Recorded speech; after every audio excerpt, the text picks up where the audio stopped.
parole aux associations.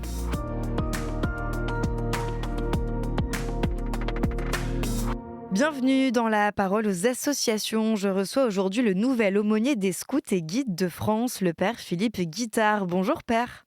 Bonjour Alice.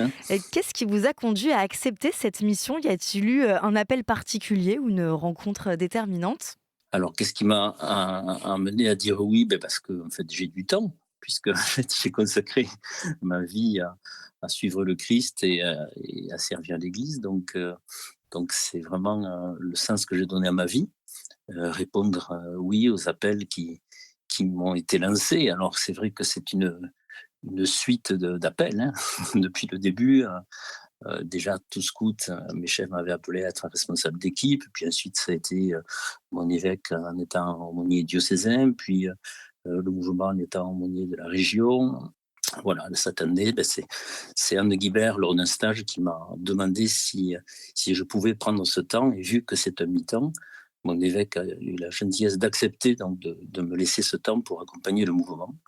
Et puis j'ai dit oui, parce que je pense que ce mouvement des scouts et guides de France, comme tous les scoutismes et guidismes, sont d'une chance pour la jeunesse et pour le monde. Voilà, ce qui m'a amené à dire oui. Le scoutisme a une spiritualité très incarnée, la nature, le service, le jeu, la vie en équipe. Alors comment envisagez-vous d'y tisser une proposition de foi vivante pour des jeunes qui ne se définissent pas forcément comme croyants ? Oui, alors le fait que des jeunes dans notre mouvement ne soient pas croyants, on est un mouvement catholique des jeunes et pas un mouvement de jeunes catholiques. Pour moi, c'est pas un problème. Enfin, c'est une chance, hein. On va pas rougir d'être un des bras missionnaires de l'Église, tout comme l'enseignement catholique ou d'autres mouvements, hein. C'est vraiment la mission que le Christ a confiée à l'Église, de rejoindre tout homme, et en particulier ceux qui sont loin. Donc, proposer Jésus-Christ comme un ami discret, hein, qui aime les jeunes et qui nous aime tels que nous sommes, qui nous invite à aimer ce monde, à aimer l'autre avec ses différences et nous aimer nous-mêmes. On ne peut sauver le monde qu'en l'aimant et on ne peut sauver les autres qu'en les aimant. Donc, voilà un peu la direction qu'on voudrait donner à cette dimension spirituelle.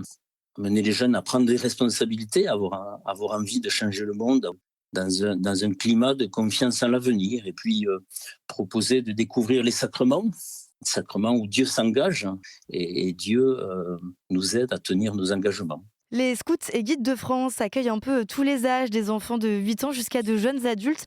Alors comment adapter votre accompagnement spirituel à des âges et des maturités de foi si différentes ?